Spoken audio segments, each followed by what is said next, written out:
Hey guys, it's Taylor and Ashley with another round of spilling the real estate tea and water. And water. And Just water. hot water. I'm drinking actual tea today. Yeah. It's an oolong tea. Don't know what that is, but it's good. As long as you like it, that's okay. Yeah. So it is so nice outside. We're sitting by the water at the office. And I was telling Ashley, I'm kind of sad that I didn't wear a tank top today. I actually put on real sleeves. I know. It's like the weird where we woke up and it's cooler and now the afternoon's hotter. I feel like we're going to have that for a while. I know. I rolled out of bed at like 6:30 to walk the dogs. I'm like, oh, it's so cold out here. No, chilly. So today we have a pretty interesting topic. I think that we are all feeling this one to the max. So we're like, what a good time to talk about it. Yeah. So we're going to go over the 5 stages of grief of losing an offer or what is your dream home. Yes, and that's okay because you always got to know that the right one is on the way, but that doesn't make it feel any less. Exactly. When you lose one. Feel any better about it. Yeah. So give them step 1. So step 1, so when you find out that your offer didn't get accepted, the first feeling usually is denial. Like, what the heck? You've got to be kidding me, especially when your real estate agent's calling to bring you the news. Yeah. It's definitely not. You think it's a joke. Like, your mind is like, they're just kidding. They're about to break the good news to me. Right. And we're like, we're not. Like, this is and it. Trust me, it sucks for us too. We're kind of in denial as well. We're like, because we're right there with you. We want you to get it too. We're like, how dare they not accept? Exactly. And then, of course, the second one is you start to get angry. And we also feel that one too. So just so that we feel these emotions with you. So the anger sets in, that you really go into those. How dare they? Did they not know that I loved this home? How could they not accept my offer? It was a great offer. And you hit this like really angry point.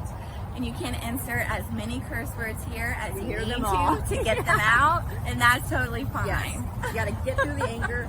But then step 3 always tends to happen too, and unfortunately it doesn't work in your favor. Yeah. But step 3 is bargaining.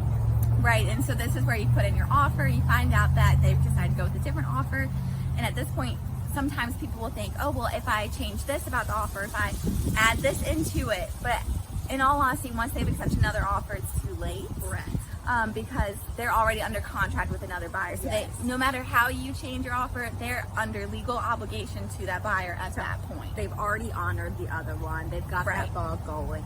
So it's really, people are like, oh, we'll let them know I'll beat it by $5,000. It's too late. Like, that's not actually how that works. Exactly. So it's too late to bargain. Yeah, but then of course you kind of slip into a little bit of sadness and like, oh man, that was going to be the one, and how am I ever going to find another house that's just as perfect? Correct. But just know that there are tons of houses out there. The right one for you is out there, even if you just kind of have to make it work the way you need it to, or if it takes another day or so, you never know what's going to hit the market tomorrow. So that was number 4. So that kind of depression mode sets in, that you really think you're never ever going to find a house again. That was the only house you were ever supposed to spend the rest of your life in.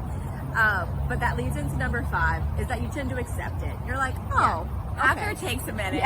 You really have to go through the whole process. Yeah. But then it's like I say it to everyone, if it's meant to be, it's going to be. We say that all the time. Yeah. So if you need tissue boxes or shots of whiskey to get through the process, your agent is there to help you, because we're probably doing the same thing. Yeah. And then unfortunately, sometimes in our market right now, we go again and you go through all the stages again, because people are having to do this multiple times to finally get one to stick.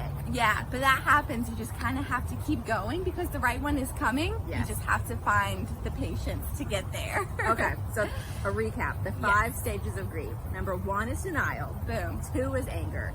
3 is your bargaining. 4 is your depression. And 5 is you learn to accept it. But there are ways to avoid all of it. Exactly. So that's what we should really talk about. Yeah, so in order to avoid all of the emotional confusion that happens with losing an offer, to avoid it and just to at least prep yourself so that you know you just did everything you did. Oh, Virginia Beach at its finest. Welcome to Hampton.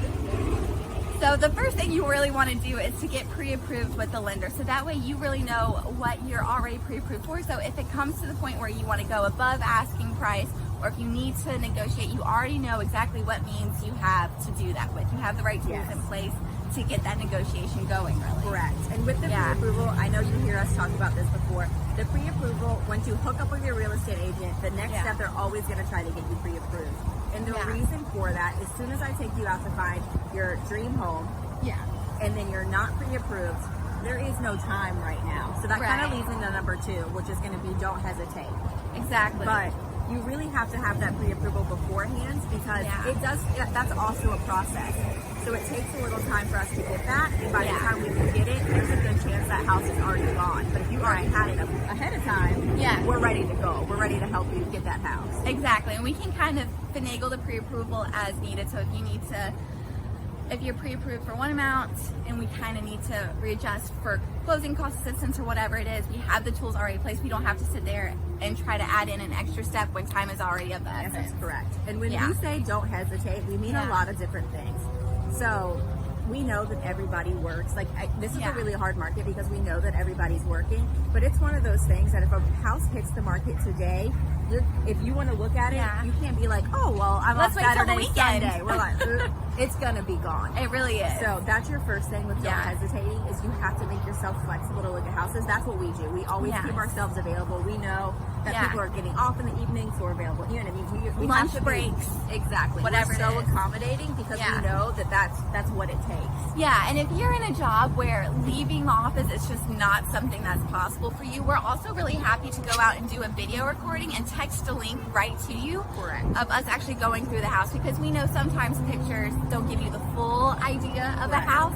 So Ashley and I will go actually take a video for you and send it right to you, so you don't even have to leave the office if you don't have time or you can't, whatever the case might be. Yeah, that's going to give you a way better idea of what the layout is like, what the feel of that. We literally just did that yesterday. Yeah, almost every day. Yeah, we went and took, my client isn't here. We went and took a video of it. Tay was gracious enough to come help me. We went and did a video, and they're going to have to make an offer that way.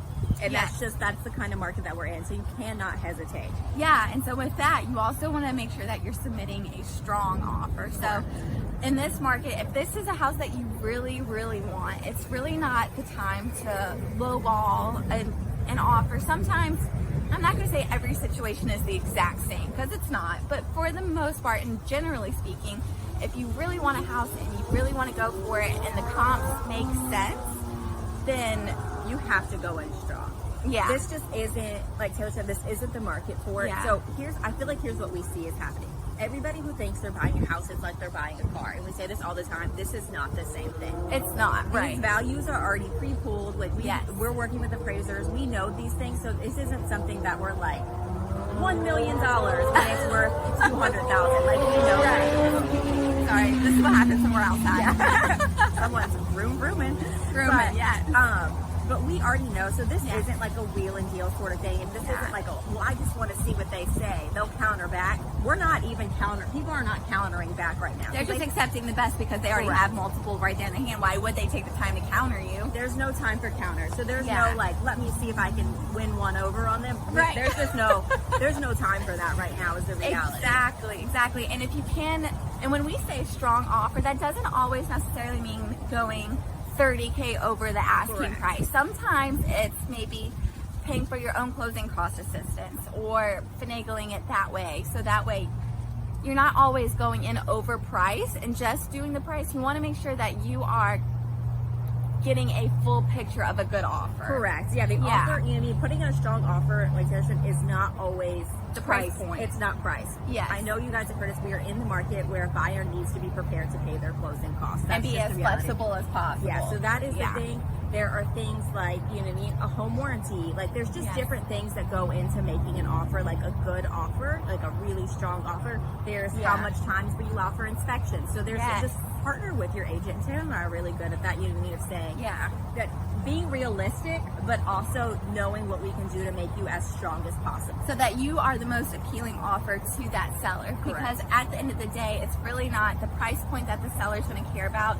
It's the net that they're going to care about. It's what they're going to end up at the end of the day. So if you offer maybe $30K over, but that also boosts all the other fees that go with it, then maybe that's not the best offer. So maybe it's the fees that need to be exchanged. But this is just to give you an idea of how to get a better offer and to help you through the offering process.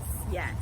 Last one we're going to go over really quick is just to be accommodating. We kind of talked about that when we were talking about the offer, but sometimes the seller needs 45 days to move out opposed to 30. So there's just quick things like that it's always going to help you.